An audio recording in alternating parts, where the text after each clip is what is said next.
I want you to get your eyes focused off a spiritual awakening happening on a Sunday. Signs and wonders happening on a Sunday. I believe God's saying to a bunch of people this morning that those of you that are seeking that this morning, that He's saying that expect my supernatural every day. Wherever you go, whoever you come in contact with, expect my supernatural. Be of expectation of what I'm going to do through your life each and every day. And I believe that's for a whole bunch of people here.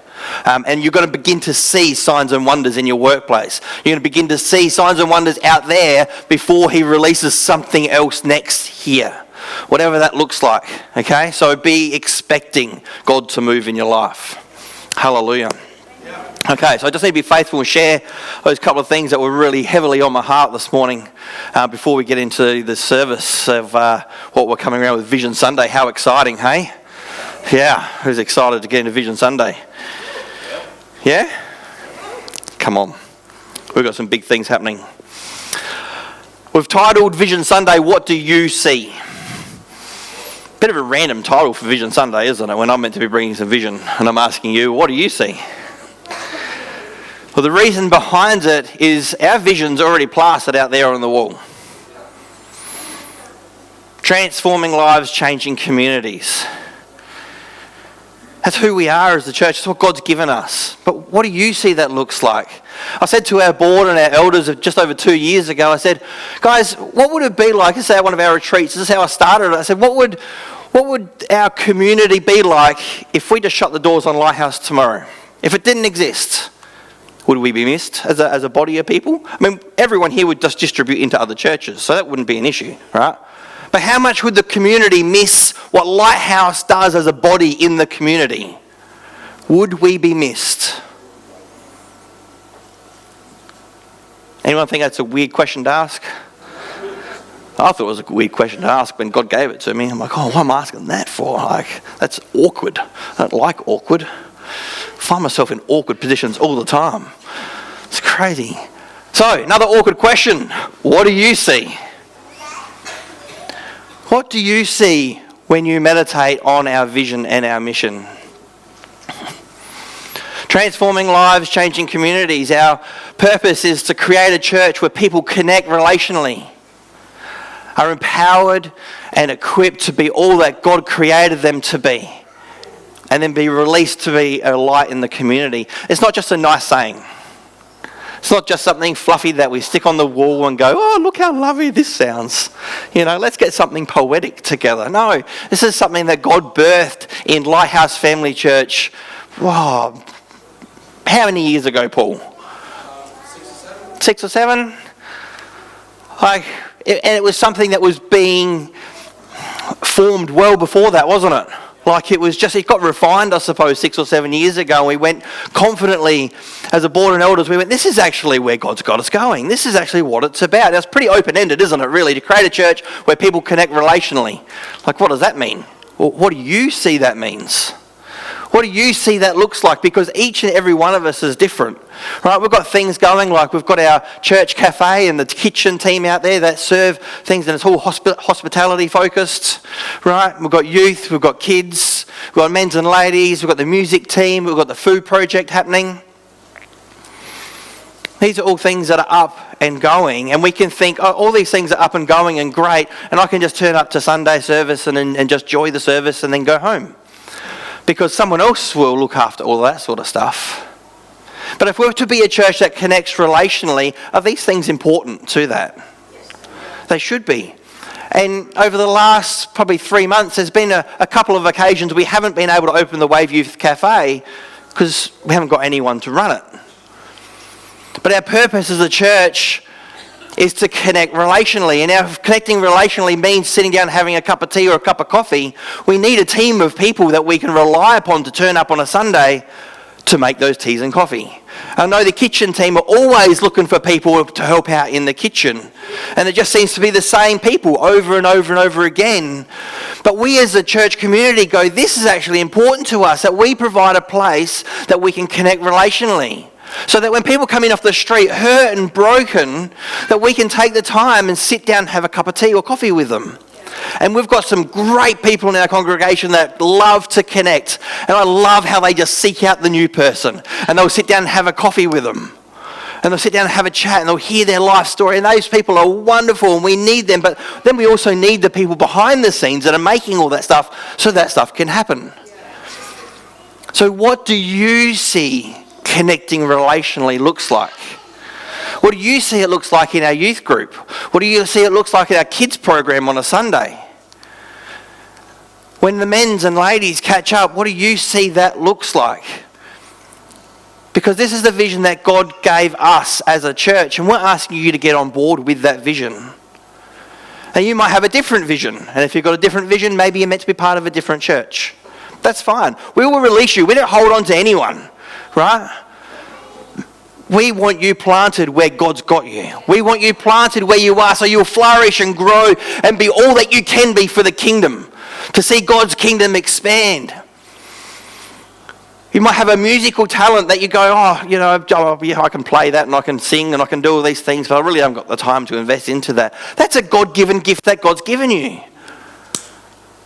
We would say, hey, wake up and let's see that gift flourish and come and speak to the team about getting on board. We want to see your gifts grow and expand and flourish. The food project, we've got Michelle and Sharon that come in during the week, and probably no one knows this, they come in and cook a whole bunch of meals. It's wonderful. Now, the way we're persecuted, I feel, in Western society is by policy and procedure. Right? If that's the sort of persecution we get, you know what? We have all the stuff in place for you to do things right in our country. And it takes countless hours and hours and hours and hours. We love it, don't we, Kylie? We hate it, right? We do it because we want to have areas in the church flourishing according to our policies and procedures that we have to abide by to make sure people are looked after well. Yeah. So we do that to honour others, and we invest countless hours to make sure that happens, so that someone can rock up like Michelle and Shaz and go, we want to cook in the kitchen. Great, do your food safe handling course, and they've done it, and now they can cook in the kitchen and do everything as per standard, which is fantastic. So that way we know that the food they're producing is of a high quality and it's done well, and whoever they're going to give it to, they're not going to get sick because it wasn't done well. You know what I mean? We don't want to make people sick, do we? We have the best intention, and yet they just come in and and with the food project stuff, Michelle puts together all the hampers and things for the homeless, and the Christmas hampers last year. I mean, you should have seen the work that went into it, because they caught something on the vision that God gave us as a church and went, this is what I see. How can I outwork this? So I connected them in with the West Coast Youth, with the homeless services, to be able to do these baskets. And bang, off it went. And it was huge. And when they got the baskets, they went, man, these are better than any other basket we get from anywhere else. These are amazing. Like, yeah, what a statement. We as a body, I mean, there was only a few people that did it, but the reflection comes back on Lighthouse Family Church as a body of people. That, wow, look what they did. Don't we want to be seen like that in our community? Look what Jesus is doing in the community as a body. We get so much more buy-in and impact from the community when we do it together. Okay, let's move on. Ephesians 4, 11 to 16. I'm going to be up here for ages, by the way. I think we're going to be here all day. Ephesians 4, 11 to 16. This is something that God gave us a couple of years ago when we moved into the senior role here at Lighthouse. And he says, this is what I want you to do, Tim and Jess. It says, so Christ himself gave the apostles, the prophets, the evangelists, the pastors and teachers to equip his people for the works of service, so that the body may be built up. It's his body. It's not our body, right? You're his people, you're not our people. You're kind of our people. We like to think you're our people, but you're his people, right? So if I've got a complaint with you, I don't go and whinge and complain behind your back to someone else. I just go to God and say, God, sort out your church. They're your people, not mine. They're your church, they're your body. Your arm isn't working properly. Fix it. It's your problem, not my problem. It's great. It's really free. until we all reach the unity in the faith and knowledge of the Son of God and become mature. Is anyone there yet? But hey, look, until we all reach it, let's keep going, right? Attaining to the whole measure of the fullness of Christ. Does everyone want the whole measure of what Christ has got for you? Come on, the whole measure, bring it on. I want that. Then we will no longer be infants, tossed to and fro by the waves, blown here and there by every wind and teaching, and by the cunning craftiness of people and their deceitful schemings. Instead, speaking the truth in love. That's how we want to be communicating everything we do in love. We will grow to become in every respect the mature body of Him who is the head, that is Christ. From Him, from Christ, the whole body, that's all of us, joined together and held together by every supporting ligament. That's you, that's each of you, holding this team together, right? Grows and builds itself up in love. As each part does its work. Each part has a part to play. You have a part to play today. What do you see? Our existing vision requires your support. What do you see? Now, one thing I've come to learn over my many years in different sorts of ministries is that people are unique, aren't we? Right? We're not all the same. And to think that we can just employ one system and you go, everyone needs to do it this way, doesn't work, does it? Because we're all unique. What I love about the David and Goliath story, everyone knows David and Goliath, right? I'm not going to share the story this morning, but you go look it up if you don't know. Saul's leadership to David is actually really unique. Because you think about it, right? David's gone up to Saul with this vision of what he can do. And he's just a little boy, apparently. I don't know how little boy is, but he's a young man. Now, Saul offers David his armour. And we know it didn't fit him. In fact, it wasn't even how David was trained to fight. Saul said, if you're going to go and fight this guy, you need to look like one of our guys from the army. You need to be equipped. I need to equip you with what we use to advance. Yet that wasn't going to work for him, was it? Because it didn't fit, it was too heavy, it was too awkward. And when he said to Saul, I can't do this, Saul still said to him to go, didn't he? He didn't say, oh, because you don't fit the mould, you can't go. Imagine if he said that. How would you think it would have turned out? Completely different. But he didn't. He said, you don't have to fit the mould, David. If this is what God's given you, if God's told you that you've got to take this man down, then go. So what does he do? He picks up his stones with his slingshot and he goes and defeats Goliath. And as a leadership, we embrace that sort of teaching and releasing people. And we understand that you don't have to fit a certain mould to be released. You don't have to look a certain way to be released, to do something. You do have to be trained. David was definitely trained, wasn't he? When we read the story of all the people, all the things that he came and fought against, he was well trained to take on Goliath. But his way. How cool is that? David couldn't have accomplished what he did without Saul's empowering, without his leadership. It would have looked completely different if Saul was like, nah, mate, you can't do that because you don't fit. Saul empowered David. And David went as God trained him and he went and defeated Goliath. Let's take a look at Moses, right? He had a staff.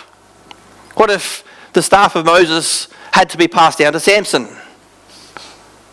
Samson would have gone around and smacked everyone. He probably could have done a fair bit of damage with a staff, right? But he didn't. Samson had a jawbone. And he went and killed 1,000 men with a jawbone. Was the jawbone then passed down to Gideon?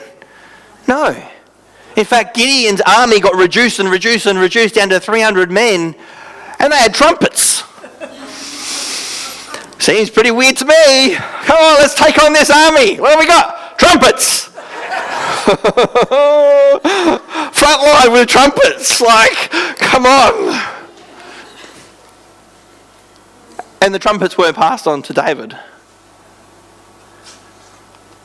Each of these greats had years of training. They didn't just come up with an idea and go, I'm going to go do that and run off and try and do something. They had years of training, years sitting under leadership, years submitting to another man's vision, years and years and years of training. There's people in this building that have had years and years and years of training. We want to see you released in the things that God's got for you. What do you see? God's given us all our own unique abilities, and it's the whole purpose is to build his body in love, to see the community out there changed and transformed. Do we want to welcome in people that are broken, that are full of tattoos, that are still smoking? They might be high on drugs when they come in. They may need to be into prostitution. Do we have the capacity to give up our lives to spend time with them to see them healed? Or are we too busy already? Because God's not going to bring them in if we're not ready.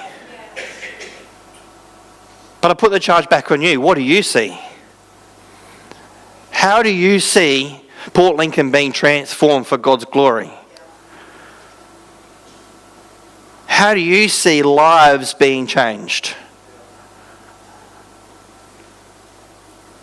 Because lives don't get changed when we're just about doing our own thing, do they? We've got to get on board with what God's doing.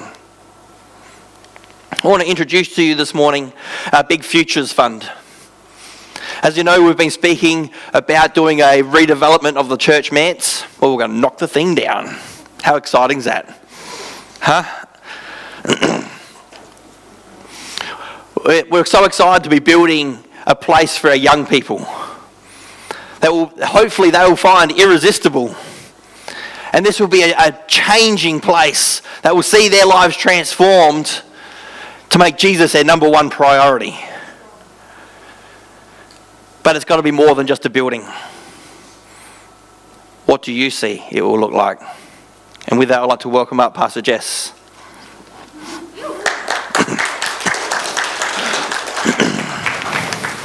Hello, everybody. Right, the Big Futures Fund. Is it up there? No, there we are. What is the Big Futures Fund? Basically, we are investing in the future of our community. We have been really intentional about not calling this building fund. So if you say building fund around me, I'm going to be like, no, Futures Fund. Because we are investing in the future of our community. Yes, we're building a building. That's what it will look like. But we want to keep our eyes focused on the future and who is using this building. What's with this picture? In case you're wondering, when I showed my kids this picture, I'm like, what do you think? They're like, it looks like we tried to destroy the whole world and build it back up again. That's not what we're doing. We are going to destroy the manse and build that back up again. But this picture has a couple of elements to it. I just want to explain it because you'll have seen our big display there in the foyer, and there's some posters around, and we're also going to give you some cards with this on later. So the red brick there is really in honour of the legacy of this building. Back in the 1950s, some guy called Len Day, who's ever heard of Len Day before? There we go, a couple of you, that's cool. He came from Geelong to the West Coast, and he started a movement here that would later become the CRC Church. In 1963, Pastor Dudley Cooper came over from Adelaide with his family, and they decided to invest in this church, and they bought the manse. So that was the first part that existed. And then a few years later, they built a hall here. It used to be a mechanics workshop. And they opened this building in December 1965 and then had the official opening in 1968. Some of you may have remembered our 50th birthday celebration. But what I wanted to focus on was those people are pretty much just names to most of us, right? And yet we are here because they decided to follow Jesus and commit to the future of Port Lincoln. They went, I see that God wants to do something here, so I'm going to invest, and we get to be the benefits of that blessing. Dudley Cooper, when he opened this building, he said, it is a very attractive building, probably because he built it, which was accomplished by faith and hard work on the part of the Port Lincoln Assembly. Most of us don't know who any of those people are with that faith and that hard work, and yet we're blessed because of their work, right? When we're talking about the Big Future Fund, we are hoping that there are people who will use that never know who we are, but they're blessed because we had faith that God was going to do something big in our community. Leo Harris, when he opened the building on December 8th, he was the national chairman of the CRC, and he said, whenever we open a crusade hall, that's what it was called back then, he said, we feel we are opening a door for people. The crusade is interested in people far more than buildings. But buildings are a place where we can meet and help people. And we have a message of faith, hope, and peace for people. I love that 50 years on, that's our same vision. And it's not because we read it in a book, but it's because it's the same Holy Spirit that went, buildings are just a place to get people, but people are what matters, right? So this is the future of Port Lincoln. We want to ask you, what does the future look like for Port Lincoln? So the rest of that picture has this purple skyscraper. We're not building a purple skyscraper. I know, I'm sorry to disappoint you. I was a fan, but, you know.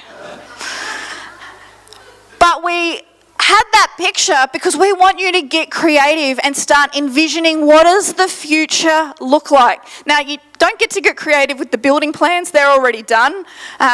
So sorry about that. But can you see brightness? Can you see light? Can you see how the community is going to be transformed by the love of Jesus? To me, that looks like weird purple snow. It looks like light and fun and colour. And replacing boring old bricks with something that brings excitement. Now, maybe you like boring bricks, and that's okay. Maybe they're not boring for you. It's what do you see? What's exciting for you? We want to focus on future and not legacy. Legacy is not bad, but legacy can be very self-focused. It's about me. I am leaving a legacy. Look what I did. Look what I left behind. Hear how my name will be made great. The gospel is always others focused. It's always about looking for others. And that's why we're calling this the Future Fund. It's not the Legacy Fund. I don't care if in 100 years or 50 years or 20 years no one knows who Tim and Jess was. That does not matter. But if they know who Jesus is, that's a win in my book. You know, we're investing in the future. Legacy, we'll get to heaven and Jesus will get to go, hey, great job, good and faithful servant. That's great. That's all that matters. And our future is bigger than a building. Tim's already said this. When we ask you, what do you see? I want you to think of the stories of the people that will use this building. We had, at the end of June, we spent a week in hospital. Our son Bailey was unwell, if you weren't aware. We had a few days in the Port Lincoln Hospital, and we were randomly on the maternity ward, which is a really odd place for a 14-year-old boy to be. But anyway, so we were just sitting there one day. There were no babies, and just chatting, and suddenly this baby cries out of nowhere. And I'm like, oh, baby. And Bailey's like, oh, was that born today? I'm like, that could have been born like right now. And we prayed for that baby because I thought, who is that baby? Who is this tiny person that God's brought into the world? They've right this moment, their names written down in God's book that they were happening. I'm like, who are they? Will they know Jesus? Will they step into all God's called them to be? Their parents may not have been thinking that. They might have been just thinking, yay, our baby. But I wanted to know, what's the future of that child? Will they step into our kids' ministry one day? Will they come into our youth ministry? Will they maybe get up here and preach one day? What's the future of that child? We then went over, we got moved to women's and children, and we were on the adolescent ward, which was much more appropriate. And we were in a room with 3 other kids, so 4. Who knows that hospitals are not private places, right? Like, you know, there's all the signs. It's like, you have a right to your privacy. I'm like, yeah, but everybody else in the room is hearing what's happening with you right now. And they're kind of boring. And if you're nosy, maybe you sit there and listen to the stories because you've got nothing else to do because you're in hospital. So I learnt a lot about those kids that we were in that room with. I learned a lot about that snippet of their life, really. And walking up and down the ward, they were the same people. These were long-term kids in this ward. And they did not have fun lives. There's just heartbreak in that ward. You know, like kids that are living in hospital. Some of them didn't have parents visiting them. Some of them were in the system. Some of them are raging and screaming at nurses who are just trying to help because they're broken, because they're stuck in hospital. And, you know, when you're stuck in hospital, you kind of want to rage and scream at everybody. And that was me, and I was a mum, not sick.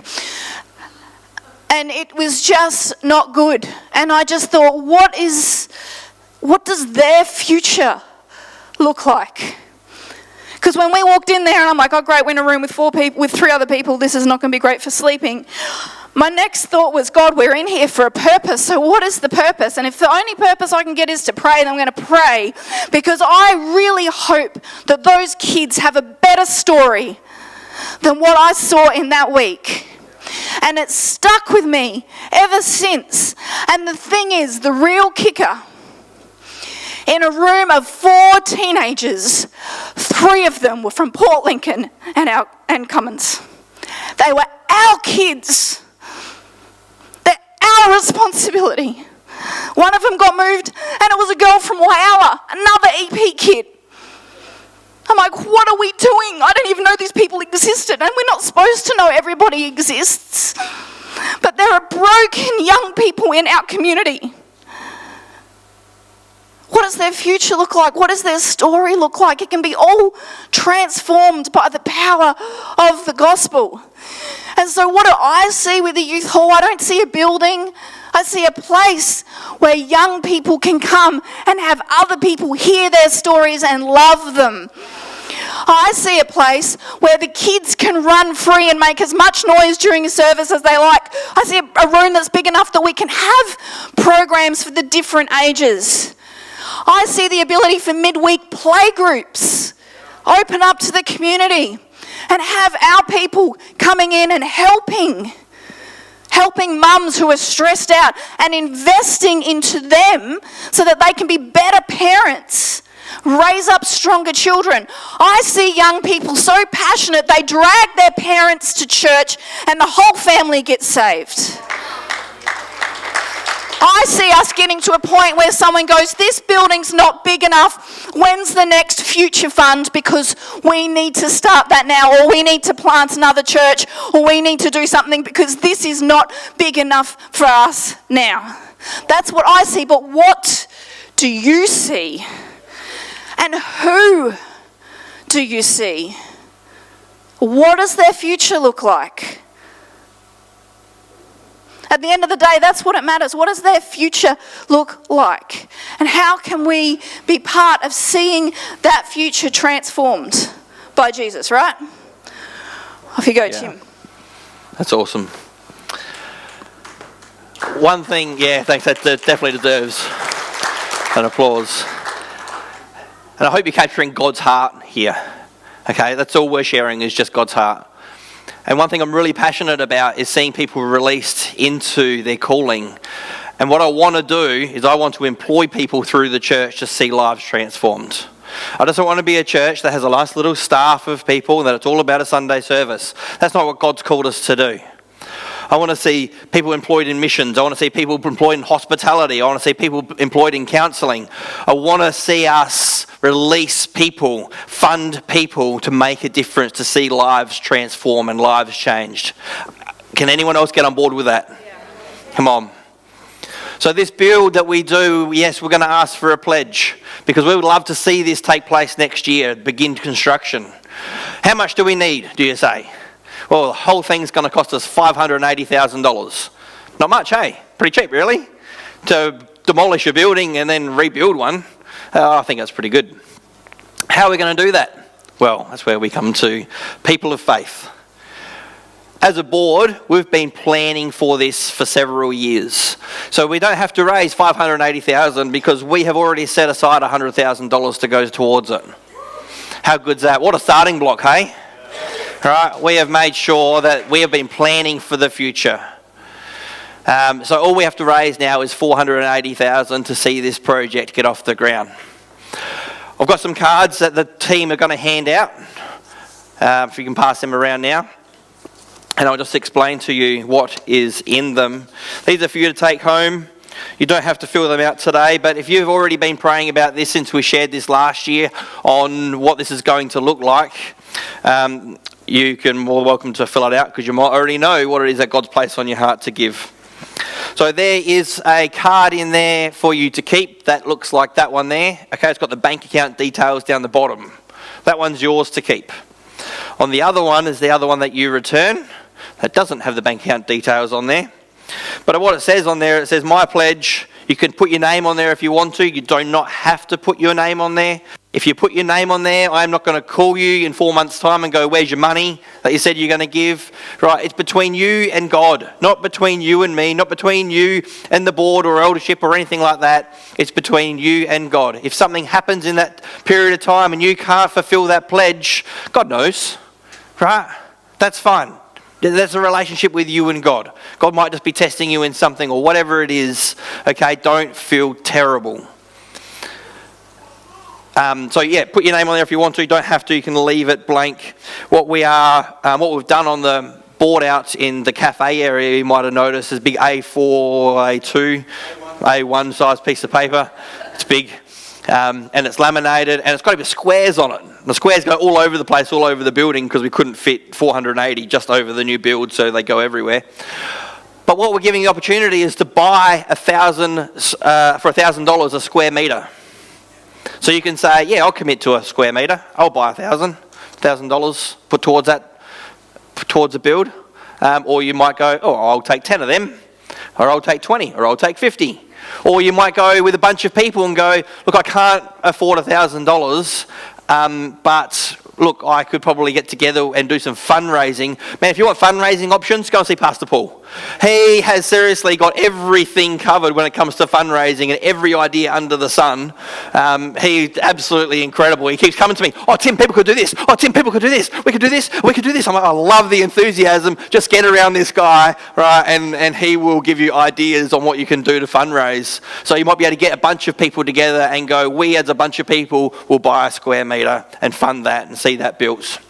What we are asking for is pledges to be back in the next 2 weeks. So again, take them home with you. We will remind you each week if you could get them back so we know where we're at and what we could expect to receive. And if all giving could be finalised by the end of January next year. So you've got 4 months. So it might be a weekly contribution that you could make, it might be a monthly contribution you could make, or you might just want to save up for it yourself, make a lump sum payment in January, however you want to do that, or you might just have some money laying around now. There you go, we'll just pop that in there and do that, and that'll be our pledge. Have I missed anything? Excellent. Does that make sense? Yep. Everyone got a card? Yes. Fantastic. All right, we're just going to finish with a little bit of scripture here from the good old faith chapter, Hebrews 11, because maybe you see 480,000 and go, oh, I need some faith. Hebrews 11, verse 1 to 2. It starts off and it says, faith is confidence in what we hope for and assurance about what we do not see. And this is what the ancients were commended for. So we've asked, what do you see? We're not going to see a building unless in the flesh unless we can see it first with the eyes of faith and go, yeah, we see this. This is going to happen because we have faith that God can make it happen. And $480,000 is nothing for him, right? That's pocket change. I don't even know if that's pocket change or if God has pockets. There's a question to mull on for Sunday afternoon for you. Hebrews 11 goes on, and I'd encourage you to go and read it if you need some faith, about the heroes of the faith, these ancients, it says. And it talks about the amazing things they did because God told them to just go and do it, and they did. But I want to flip down to the end of it, to not quite the end, the middle actually, verses 13 to 16. And it says that all these people were still living by faith when they died.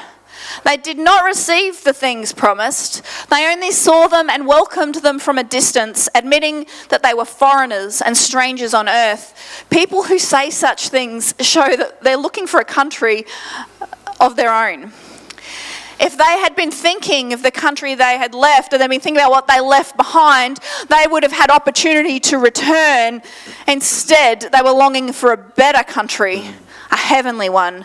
Therefore, God is not ashamed to be called their God, for he has prepared a city for them. Now, in the context of Hebrews, this is actually talking about people who are looking forward to the arrival of the Messiah. We already have Jesus, so we live in that new covenant period, so we don't have to wait for Jesus to come and do amazing things. But because Jesus has already come and done amazing things, it makes it so much easier for us to have faith in the other amazing things he's going to do, right? And I love this bit here that it says, all these people were still living by faith when they died.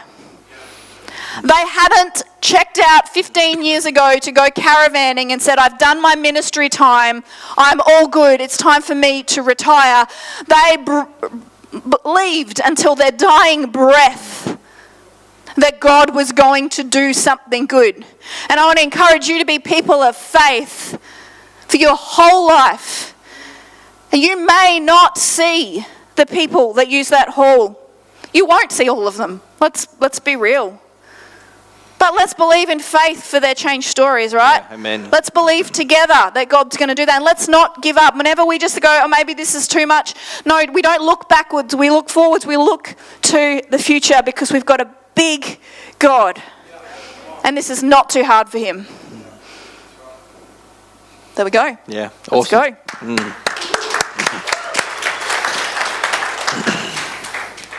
If we could have the team come back up, that would be fantastic. I'll turn my mic off. All right. What am I doing? There we go. Thank you, guys.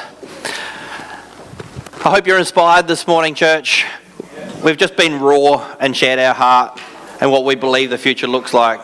And what we want to hear back from you is, what do you think the future looks like? What do you see is what we love to hear around conversation. Share with one another after the service. What do you see? What's your dreams? What you haven't seen that you thought you might have seen by now?